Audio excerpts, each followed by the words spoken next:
G'day, I'm Paul. After over 30 years in a relationship, Mazda and Ford have broken up. They used to develop a lot of utes, backies, pickup trucks, whatever you want to call them together. Mazda has now teamed up with Isuzu for the all-new BT-50. The new BT-50 shares a platform now with the D-Max. Today we're going to have a first look at the BT-50, have a detailed look at what's inside and on the outside as well. Now, if you would like to skip ahead to other parts of this review, you can use the time codes on the screen there, or if you're on YouTube, just scroll down and use the chapters below. And if you haven't done so already, I'd love it if you could hit the subscribe button and also press the bell icon so you can find out every single time we review a relationship breakup. Let's start with the engine. So this is a brand new engine for Mazda. It's shared with the D-Max. It's a 3-litre turbocharged 4-cylinder diesel. It makes 140 kilowatts of power and 450 newton meters of torque. It's available with a 6-speed automatic or a 6-speed manual. And I know what you're saying. Wasn't the old BT-50 147 kilowatts of power and 470 newton meters of torque?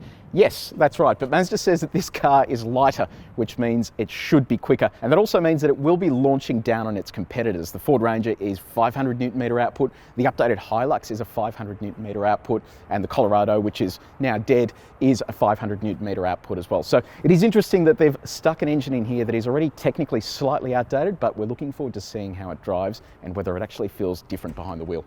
Let's talk exterior. I hadn't seen this car in pictures before we got here, and I had a really positive reaction. I think it looks fantastic. The last BT-50 just looked too happy and just not too ute and aggressive. So this actually looks really nice. Let's have a closer look at the design. So this is Mazda's Kodo design philosophy. It's a Japanese term for the strategy they're using across their cars, and that means giant grille, giant logo, and I really like the look of it. You've got these horizontal slats that run along the front of the car, and they provide enough suction in for that engine, and then these fog lights sit nice and wide down the bottom, so it draws your eyes down the side of the car. And there's tasteful use of chrome around here as well that isn't too gaudy. You get front and rear parking sensors. There's 4 parking sensors on the front and the rear, which means this car should be capable of doing semi-autonomous parking. Up the top here, you have a full LED headlight assembly with a daytime running light down here. Jump around the side here. The BT-50 is going to launch in dual cab to begin with, and 3 sets of wheels will be available, ranging from 16 inches all the way to these 18-inch alloy wheels here. Tell you what, good looking wheel design as well. You've got that brushed chrome look offset with the black, and then you have the center hubcap there that has the Mazda logo on it. So bigger front rotors, 320 millimeters in size. That should mean that towing and those things are going to be far easier. Let's have a look at the rest of the car. You've got this chrome cap on the top of the mirror with the indicator built in. Got these sturdy looking side steps, a little bit more chrome on the door handles there, and then come around to the back here. Drum brakes, so no disc brakes. It is interesting that in this day and age that dual cab utes are still using drum brakes, even though disc brakes are so prevalent. I guess more off-road focused utes like the Ranger Raptor have disc brakes at the rear instead of drums, so I think they will eventually move to it. But I thought with the new generation, they would have at least gone with discs instead of drums.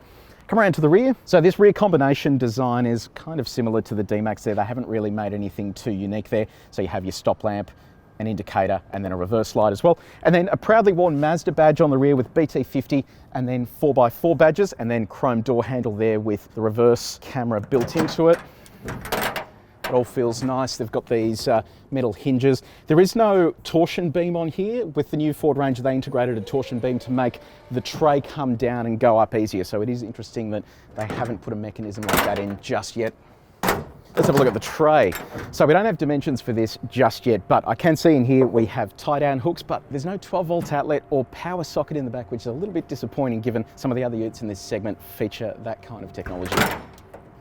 And if we jump down here a little further, this section here is different colour to the actual car itself. So there's a black highlight there with a step to get into the tray, and then 4 more parking sensors. And then let's have a little sticky beak under the rear. So again, without using rear disc brakes, they've gone with leaf springs, which is going to give them the payload. The payload here is a little over 1,000 kilograms. So there's leaf springs in there, plus a damper as well. And then you can see the spare tyre wedged underneath the back of the car. There's also 3,500 kilogram brake towing capacity. Let's talk interior. So we know that the exterior has been styled by Mazda, but they've kind of adopted the D-Max inside here. But rest assured, they have actually done some of this stuff themselves. So you can see the dashboard design here is unique to Mazda. Some of these air vents look a little bit different. Different steering wheel, center cluster as well. You also get this padding here, which you don't get on the D-Max. And I think they've tried to make it feel a little more premium than the D-Max, because I suspect it could be slightly more expensive when it does launch. But There's a lot of soft touch materials around here, which has me excited because we have our hardness tester. We use this for a bit of fun. Motoring journalists always go on about soft touch materials, so we thought we'd get one and test the interior out. So we'll switch that on. Measures from 0 to 100, where 0 is soft and 100 is hard. Let's see what that looks like. Oh man, that is impressive. That is the softest of any ute we've ever tested. What about this section here? That's not too bad either. Okay, the Mazda BT-50, very soft on the inside. What about build quality? Well, keeping in mind this is a pre-production car, everything actually feels really nice and solid. Normally with these cars before they're released, they're very wonky and hand-built. This one actually feels really good, so that is a positive sign of things to come. Moving on to infotainment now. This has me excited because it's not often that we see a brand new infotainment system in a dual cab ute. This is shared with the D-Max, so today I'm going to do a detailed review of the infotainment system so you can see what features it comes with. So it's a 9-inch infotainment unit with shortcut buttons down the bottom, and those shortcut buttons go straight to navigation, destination entry, maps, volume, audio, home, and then back. So let's jump through the menus and see what it's like. We'll start off with navigation. So this is the inbuilt navigation system. You can see that sort of moving around pretty easily. Let's try putting in a destination. My go-to is Melbourne Airport, so we'll see how quickly it allows us to put that in. Melbourne. The suspense is killing me. Airport, and then we'll do a search on that and see how it goes. Ah, there you go, cool. So that's come up with everything there straight away. So that's really good. Now, here is the exciting part. Apple CarPlay and Android Auto comes standard, but it's wireless. So this is the first dual cab ute in this segment to have wireless Apple CarPlay and Android Auto. I'll show you what that looks like. Have a look at this. It is a full screen integration. So it takes up the entire screen. It's not boxed in, which a lot of these systems are.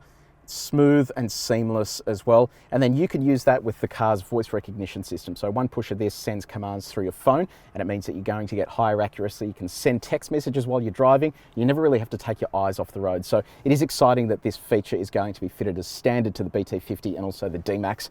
Now, in terms of the other functions you have here, audio, it comes with AM, FM, DAB plus digital radio, so you have the full suite of audio controls. You can see the source list just here, radio, DAB plus, Apple CarPlay, and then hidden in the background there you also have USB connectivity as well if you want to plug in a device to the car and play music from your mobile device. Finally, we have a settings menu. In the settings menu, you can change all of the car's settings, what it does when you connect a phone and all those preferences. Plus, you have the ability to enable Wi-Fi within the infotainment system. So that's going to be a great feature to have. And then also configure whether the camera has guidelines visible. And finally, on the navigation, you can change everything from the guidance controls to whether it's going to pick the fastest or slowest route and what it does when traffic comes into effect. So infotainment done and dusted. What about the rest of the features that you're getting with the Mazda BT-50? So it's going to launch first with the dual cab, and the dual cab looks like it's loaded with a lot of standard equipment. So down here, dual zone climate control. I love the feel of those buttons down there. So your driver and front passenger can have different temperature zones. Beneath that, you have USB connectivity, an auxiliary port, 120 watt, 12 volt power outlet. Doesn't look like there's a CD player anymore. That looks like it's gone. Seat heating for the front row. You get front and rear parking sensors, which are activated up the front here. Hill descent control. Finally, we have a rear differential lock that's fitted to this car. Ahead of the driver is a 4.2-inch display that shows things like trip computer and other critical car functions.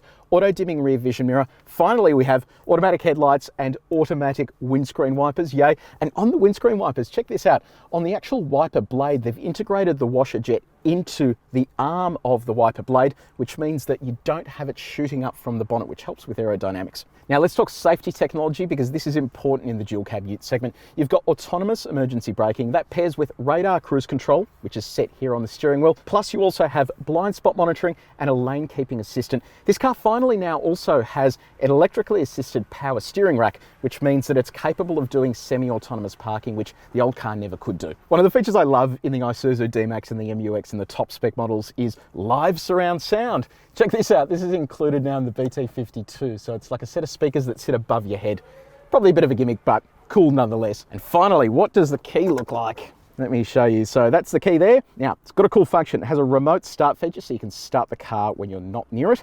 Lock, unlock, a blank button down the bottom, and then on the back you have the Mazda symbol.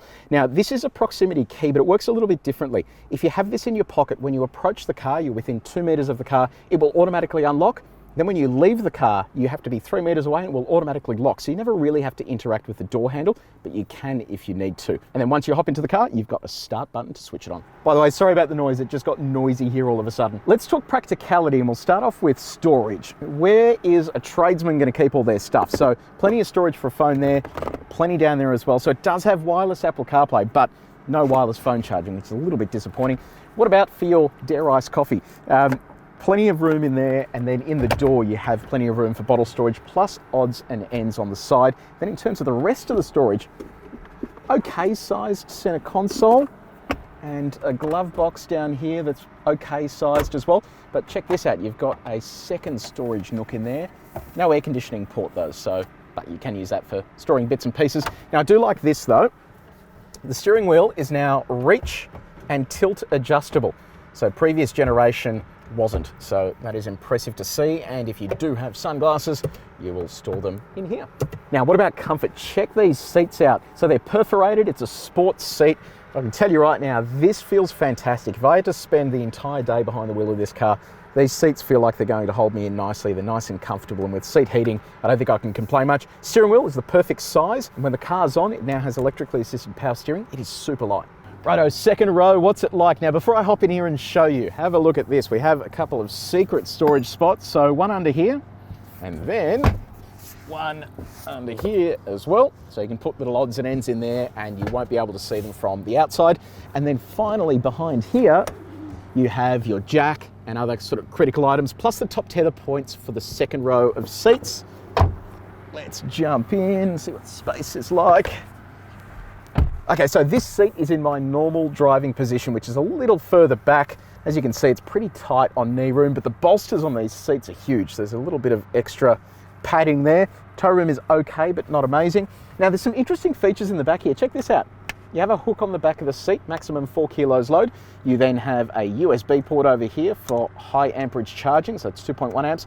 Air vents, which is great news. ISOFIX points on the 2 outboard seats, and then center armrest with 2 cup holders. We'll see how that works with our big bottle. That all fits fine. And then you have bottle storage in the door as well. And a giant grab handle here too, in case you're going hardcore off-roading. So yeah, look, it's not a bad place to be seated. There's enough room here for short journeys and the seat feels really comfortable. So this is normally where we go for a spin and show you what the car's like and how it drives, but we can't today because this is a pre-production car. It's brand new, all that sort of stuff. So this is what the BT-50 sounds like when it's revving.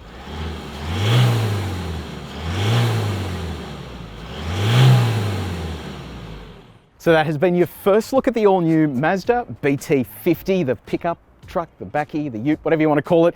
It's a pretty impressive piece of kit. Lots of inclusions there. I love the wireless Apple CarPlay and Android Auto. Also love all the safety equipment that it comes with, and the design. It's unique Mazda design, and it actually looks really good. Much better than the last generation. None of the panels are shared with the D-Max, so it is very unique in that sense. Now, if you want more detail about the new BT-50, click up here to have a read of the story at carexpert.com.au. But we are looking forward to having a drive of this and very keen for your opinions. Let us know in the comments below. Do you like the look of it? Could they have done more? Could they have done less? Would you like more power? Let us know your thoughts in the comments below. If you did enjoy this video, I'd love it if you could hit the like button, follow it up with a subscribe, and also press the bell icon.